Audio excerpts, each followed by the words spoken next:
Welcome to Out of Your Cube. My name is George Evjen. We have not tried LinkedIn Live, not LinkedIn Live. I apologize for that. We have tried LinkedIn Live before. We are trying YouTube Live. And this is new to us, a platform we haven't used. I'm figuring out how to make sure that my microphone picks up everything and is plugged in and installed correctly. And this will be something that we do as well. So there's all these different platforms that we are learning to manage. And I appreciate the people that have subscribed to our YouTube channel. There's not many of you, but it is a growing audience. I hope you had a great weekend. It is Monday afternoon and trying to make sure we have a lot going on with Out from the Cube. The numbers for the podcast are growing. We've been asked to, or I guess we have asked and have been accepted or told we can use Microsoft's media studio that is here in Midtown St. Louis, kind of in downtown area, which is about a 30-minute drive for me. And that's been great. So we'll be using that shortly. And so this background of my dining room or the background of my basement, we won't have to use that much. But this has been a lot of fun. So if you've listened to the podcast, I want to, this is titled The Athletics of Software. And really what I'm doing is going to do a quick roundup on the athletics of software, where we stand, where we're going a little bit. And what I would like actually for the people that are listening and the audience that we have with the YouTube Live is that if you could say something or give it, I guess there's the live chat that's an add-on to this or a part of this. If you could do that, that would be appreciated. We get a dialogue and a back to forth going, or if you want to leave comments down below. For those that wind up listening to this podcast, if you could hit the subscribe button down below and subscribe to our podcast, subscribe to our YouTube channel, that would be great. Our podcast is Out from the Cube. You can actually go to outfromthecube.com, and it's on all the major platforms of iTunes and Spotify and everything with that, everything like that. So appreciate that. But what we're wrapped up in now is the athletics of software. And let me quickly give a synopsis, I guess, or a background on how we've ended up there and why that's important to me. For those that may not know, my name is George Evjen, pronounced like the water. And I spent, right now I've spent the last 12 to 13 years in the software industry. I've spent maybe 10 or more of that in the development role, writing code for various clients, always, for the most part, always in a consulting type role. There was a couple years in there where I worked for a company here in St. Louis that worked with shoes and e-commerce shoe platforms. But most of my time has been spent with consulting and going around to a variety of different clients. It could be a 2-month engagement. It could be a 2-year engagement, which has happened many times with some of the people and clients that we have. But prior to that, I spent 12 to 13 years in the athletic space, where I was actually a college basketball coach and enjoyed that a lot. And that has actually been my life. Basketball has been a part of my life. Even now at 46 years old, continues to be a large part of my life. And, but professionally, that was about 12 or 13. I really, from like 18 years old, all the way up to about 35, I was involved, or 36, I was involved in basketball and coaching. So that is a very quick background on me and where I'm at, but it's really a background on why this series of the athletics of software came about. This is what was important to me, or these were my observations in the athletics of software. I was wrapped up in athletics, but really what a part of athletics that draws me is that fanatical base that you get. And it still gets me at 46 years old in my daily observation of athletics. But it's this, the people that are Michigan football fans, or the people that are Michigan State basketball fans, or the people that are, New England Patriot fans, or actually I read something this morning from a friend of mine that works out in the San Francisco Bay Area, where he posted something about that he will always be a fan. And it was a European soccer team, and, Liverpool United, and I am not a soccer guy, so I don't know exactly with the logo or the brand that he was proclaiming his fandom for. But he was like, hey, and if win or lose or tie or draw and whatever happens, if you win the cup or don't win the cup, I will always be a fan of this team and this group. And that has always struck me, these people that have these allegiances to these teams. And I get it. I am a big fan of Duke basketball. I watch Duke basketball literally every time that they are on TV, and I am available to watch it. I used to record every single game and then be able to watch them in the off season and all that. I don't do that anymore at 46. That was something I did at 26.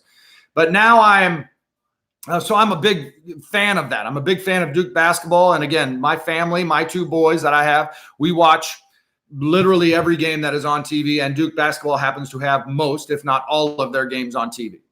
But that excitement, that passion, that energy, that enthusiasm, that commitment, that these people that tailgate out at games, that get there. We drove by. I spent the weekend in Kansas City this past weekend, and we drove by Arrowhead Stadium. Maybe twice, 2 or 3 times we drove by it, and it's a big parking lot that they share with the Kansas City Royals. But I can picture the Kansas City Chiefs, and football season is rolling around and it is starting up, and I can vision, the tailgating that goes on for Kansas City. They get there, for even a 1 o'clock game, getting there at 6, 7, 8 in the morning, and barbecuing and tailgating, and and having this great party, and staying there in a 1 o'clock game, and getting out at 5, and then being in the parking lot and continuing to tailgate after the game is over, and just essentially just having a big party every Sunday. I may have said Saturday,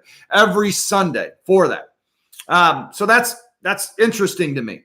That commitment that people have, and actually people will live, Monday through Saturday waiting for that. People will live that whole off season and waiting for that football season to come around to follow the Chiefs or the Patriots or the Packers or the Seahawks or whatever it is. And that's fascinating me. So that's kind of the background. Like, man, that commitment that people have is intense. And I have been a part of it. And there's people at Duke basketball that are students that if there's a game on Saturday, they literally throw tents up. They pitch a tent for a week, and they live in that tent right outside the stadium, Cameron Indoor Stadium. And they sit out there and wait so they're first in line, so they can get the tickets, so they can have front row seats. Man, and they do that. They literally live outside for a week for the big games, if not all the games, so they can, have that experience. They're fanatics. So much. And actually, I read something in the paper this week about the Philly fanatic. There's a lawsuit or something going on with the Philly fanatic. But there's the Phillies or the Northeast or that area or Philadelphia or anything. It just has to do with this guy, a fanatic. And we're reconnecting here. Hopefully we didn't lose too much there, but we had some internet issues, that it said. So that's really the background, this fanaticism of our sport teams. And what does that have to do professionally? What does that have to do with our professional teams? This is my observations, my perspective, I guess. My perspective on this is we do not have that professionally. We do not have that commitment, that purpose, that enthusiasm, that mission, that togetherness, that bind, that ties us together to a shared service or a shared product or a shared outcome. And we aren't able to have that same passion for our professional teams that we have for our athletic teams. And I'm not saying it's, Simon Sinek. I listen to him a lot and am fascinated by him and inspired by him. And he's got this great mission and purpose that he has professionally that he's going to have the rest of his life on happiness and enjoying your job and understanding that we're there 40 to 80 hours a week. And that needs to be something that we enjoy.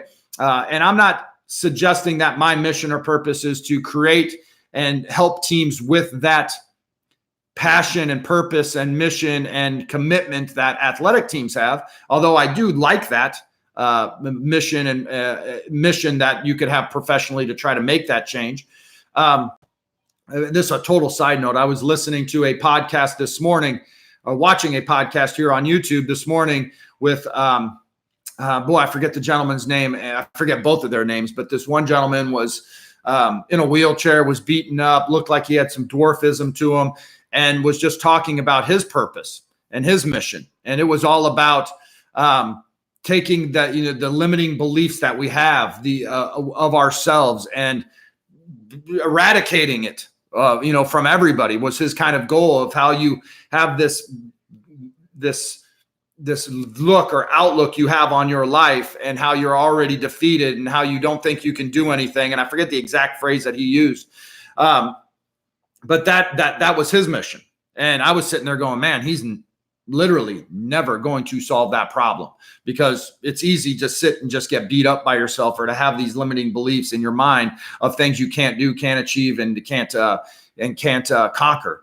But he's like, hey, I'm going to do it, because he is overcoming that, right? He's in a wheelchair, can't talk or can't walk, and is battling some spinal issues or dwarfism or whatever it might be. But Simon Sinek has his mission. This gentleman had his mission. And I do kind of like that mindset of, what, my mission is going to be that I'm going to teach and educate and train and hold workshops and have discussions centered around the fanaticism of our professional teams, and creating that fandom and that fanatical fan base for our teams, both internally and externally. So how does that happen? How do you have that mission, and what are the things that you can do in order to create that atmosphere and create that engagement of your team? So there's really the two things I just said. I think there's an internal message, an internal branding, and an internal emphasis that you need to have in order to create that. And we've come up with 10 pillars of that. I'm only going to cover the 5 of them right now. I'm not going to cover all of them in detail. But the 5 that we've come up with, the 5 principles or 5 pillars or 5 bullet points that you need to at least consider if you're going to create the fanatical fan base for your professional teams. And listen, I've seen it. I know it can be done. I'm just suggesting my perspective is 95% of the teams that are professional teams, my perspective, it could be 50-50. It's not that. It could be 80-20. My perspective is it's somewhere around 95% don't have it. 5% might. But I just keep thinking about, I'm not going to get his name right, but like Tony Heitch, the gentleman that founded Zappos and has written books, and the culture and the energy and the vibe and the pulse of Zappos, that is a fanatical base of the people that live there, that contribute there, that get to drive in every day. He's written a book about the culture that he was able to build at Zappos, and some of the things, I think he starts off like everybody's got to work in the call center, kind of these different pillars that you might have. So whatever those are for you, I'm just suggesting these are the ones that we've come up with, that we hold workshops on, or have conversations, or go speak at conferences about, or when we go work with professional teams and this comes up, that these are the things that we suggest that you consider. And there's going to be different bullet points underneath, nested under each bullet point that we have. But the reality is this: here are 5 of them off the top of my head. Being connected, creating an environment where people feel connected to the mission, vision, purpose of the company, but are also connected to one another on the team. So just this whole idea of being connected. And we've come up with these, and as we've kind of wrote them down and did our studies and created a curriculum and some workshops and some things that we do around these words, it came to me that there's a book, I believe by Mike Smith and, his name's escaping me right now, Gordon. I don't remember his first name. I'm sorry. And I could look it up real quick while I'm online, but I'm not going to. But Mike Smith, I believe is his name. He was the head football coach with the Atlanta Falcons in the NFL. And essentially what he did, he wrote a book called You Win in the Locker Room First. And there's 8 or 9 chapters. And it's a great book about how you win. You win in the locker room first. And I need to reread it. It's a phenomenal book.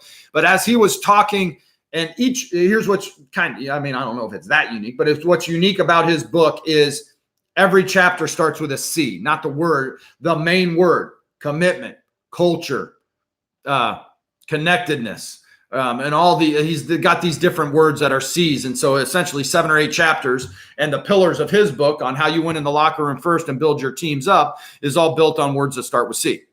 But as I found when I was putting mine together without even really thinking about his book or thinking about or referencing that book. Mine all started kind of starting with C's as well. So I want to get, if mine match his, I want to make sure to give credit to him. But the first one was just being connected. And it's not just so much that I'm connected with you, and it's not so much that we have this shared connection, but it's really, it is that. But it is more than that. It is also being connected to the mission, the vision, the purpose that is laid out by the executives, that is laid out by the owners and the CEOs and the board or whomever it is. But that message is displayed and articulated and trickled down, that we are all bought in and connected with that mission. That's easy, right? I used to say when I was a college basketball coach recruiting, that one of the easiest jobs for me was recruiting to the company or to the school that I worked at, because I believed in it. I believed in the value that we provided to young men and their families on why our school was the place for them. And so it's easy when you're connected with the mission and you're connected with the vision and the purpose to sit there and say, man, I can sell this. I can sell this without question because I believe in it. I am connected to it. I'm connected to it in such a way that it's foolish for you not to consider my product or service or my basketball program. Like, this is the place. This is the best place in the state, in the region, in the area, the nation. You don't think that's easy for Duke basketball to sell that brand because they are all connected to the mission of the school, the vision of the school, but more so also that mission and vision of the basketball program. So the first one is connected, and I'm not going to go long. We've already gone about 17 minutes here, but one is being connected. The second one was belonging, that you belong with those people, that you belong with that school, that you belong with that company, and that not only are you connected, but that there's this sense of belonging. Like, this team I'm on, we are building some sort of software service, right? And I belong with those people that are building it. Like, every time I go, here's the thing that I've read in all the books, and I've got one here, this book I'm reading right here by John Maxwell called, How Successful People Win. That book, somewhere in there, it says, these things that all human beings need and crave and need for existence, whatever it is, right? All that stuff that you've probably read. One of them is a sense of belonging, and belonging with a group of people that you have this shared interest and shared, that's the book I read by Seth Godin, Tribes.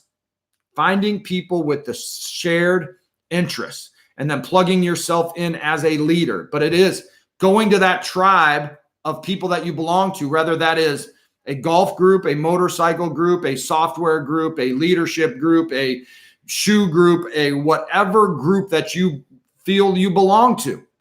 So if I'm a geek and I'm writing software for a living and I know that I get to go work with these people and they have a shared interest in software development, that I belong there. And part of that, the more I belong, the more I connect, the more that we can build this fanatical fan base for our team. So that is two of them, is the belonging. It is the connectedness. The other one is enthusiasm. And we've talked about juice in our podcast, about bringing the juice as a leader and bringing the juice as everybody can be a leader. So that's not a title thing. You're not a leader if you have an appropriate title to lead, but everybody on your team is a leader. So everybody, it is the individuals that are internal to the team bringing the juice, bringing the excitement, bringing the passion and purpose to it. And it is also the person that is in charge, the person that people look to for guidance and leadership and perspectives and outcomes and strategies and tactics for us in order to get to our outcomes, to our wins, whatever our wins are. Somebody's got to be in somebody. Everybody can bring the juice, but if it's that head coach, if it's your director, if it's your senior VP, whomever it is, those people have to bring that juice. If they bring pessimism and quit and look at what we're up against and I don't know how we're going to do it, that sort of mindset, then it's so hard. So you got to be connected. You got to belong. You got to bring some enthusiasm and juice into your organization. And then the other one that is on our list of top 5 is going to be care. So it's another one of those C words, care. But here's what it is. It's got to be about more than building software. It's got to be about more than making money. It's got to be about more than winning basketball games. The idea is our program, our team, our company, our service, our product, whatever it is, this is about a lot more than those things. It is about the individual. It is about building a thing where it's about more than basketball, about more than money, and about more than a product or service. It is about them or you, and creating that environment where people can sit there and say, this group or that leader cares more about me as a person and my development and my ability to contribute. And I'm so valued there that it's deeper than how good of a software writer you are, or how good of a salesman you are, or how good of whatever you are. It's about more than that. It's about me and my development and my happiness. And that will trickle, because that type of leader, where if he cares about me, is going to get more of me, essentially. They're going to get more of me in terms of quality and production and work and enthusiasm and me buying into the mission and purpose that they've laid out. Like, man, I'm all in. Like, you care that much about me, my development, and where I'm going to be in 5 years and my goals. And even if they're outside of this job, whatever it might be, man, I'm in. Like, and if you do something I disagree with, I may challenge it and I may ask you questions about it. But once the decision is decided, I'm in, and I will help spread that message and help you build your army. So those were 3 of them. The other one that we talked about, I want to make sure I get this right. The other one that we talked about, and we just did an episode on this, the other one is the culture. Your culture, and we've talked about this. I don't know it's the buzzword right now in personal development and teams and business and building all this stuff. You can roll in as a consultant like we do and start to identify their culture and what's important to them and what they value. But this is the best I've ever heard of the word culture, the best definition, without question. And I hang to this. It came from Mike Krzyzewski, who is the head basketball coach at Duke. And this is what he said: your culture are your standards that are upheld. That's it. Your standards that are upheld. So what are your standards? So you need to sit and think about, now standards are different than rules. Your standards are going to be set up, hopefully, by your group, by your team, by your organization, and say, this is what our standards are going to be. This is what is acceptable and not acceptable of us. This is how we work. This is how we talk, how we communicate, how we problem solve, how we start our day, how we end our day. This is how we do our weekends. This is how we do people that are on call. Like, these are our standards. And we agree to them, so we are accountable to them, to one another. And those are the things that we would do. So those are the standards, but it's not just your standards.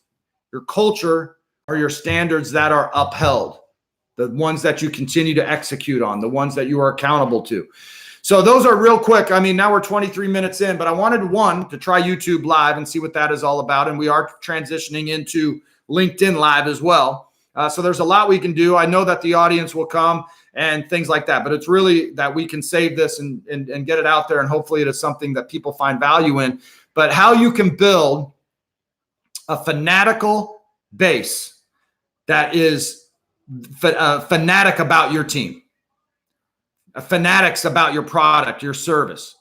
I've said this in one of my podcasts that I'm a fanatic about my auto mechanic. I live in St. Louis, Missouri, on the suburbs of St. Louis, and I have somebody here that is the best auto mechanic around. And I am a fan of his. I'm fanatical about it, that if anybody ever has problems with their car and I hear about it, I immediately say, hey, you need to go use my guy. He's that good. He's that honest. He's that reliable. He's that trust. Like, this guy's the best. And I am a fan of his. So he has built a fanatical base for his company, in that I never have to worry about it. I never have to look around. I can send him an email and say, hey, Kurt, I'm bringing my car in on Friday. Is Friday work for you? And this is what I think's going, like, boom, done, George, bring it in. He has built his, and it's not just me. He has built up his fanatical base by how he runs his company. You know, and so that's a great podcast there, just to talk to him about how he's done that. Actually, how you build your teams in the professional world. But you've got to build that base for your product, service, or even your internal teams. Microsoft, every 18 months on a particular division they have, this is my understanding, is every 18 months you're allowed to change teams. So you're able to go in there on whatever team. It's the same product and service, but there's probably 10 or so teams in this product and service. And every 18 months, you're able to change teams. My mindset was, man, if I'm a leader on this team, if I'm a leader on a team in this with this service or product, I will have the best. I will build such an army of fanatical people that will do. So when there's 200 people all vying to be on a different team, that 200 of them put my team as their first choice, because I want it internal. That internal with my guys and gals, that they want to be back on my team, that this is where they belong. And then I want to build an external, whatever that is, to other people in the company that say, man, I don't know, but I've got to I don't know what's going on, but I know I've got to be on that team, whatever team George is running. That's where I want to be. And it's the same thing that happens in athletics. I don't know what's going on at that school, but I know I want to be a part of it. There's something about that coach, the way he leads, the way he talks, the way he motivates, the way it's about something bigger than basketball, that it's about academics and developing good young men or women and developing people and relationships that will be there for a lifetime. So I know that's 26 minutes on our YouTube channel. We're doing a lot with social media. We're doing a lot to get the message out about what we do. I work for a company called Polaris Solutions that does software consulting, both in the business and IT space and team development. What we say, or I say that I do, is team alignment. If your team is not functioning well, we roll in as kind of Green Berets, so to speak, and we get your team aligned to the mission, the vision, the purpose, the product, the service, to one another, so you can enjoy your job and so you can develop great software. We also do software development where we have teams of people through the Midwest that we embed ourselves in teams and actually write code and release great quality products for our clients. So with that being said, listen, it's Monday, fine-tuning things, figuring things out. I'm looking forward to having people log in and be a part of this process. I would have loved the back and forth with our live, YouTube live and with our LinkedIn live. It's really a great experience. Listen, I hope you have a great week. Crush it, as Gary Vee would say. And reach out to us either on YouTube or on my LinkedIn, George Evjen, Evjen, and let us know how we can help you. Have a great rest of the week.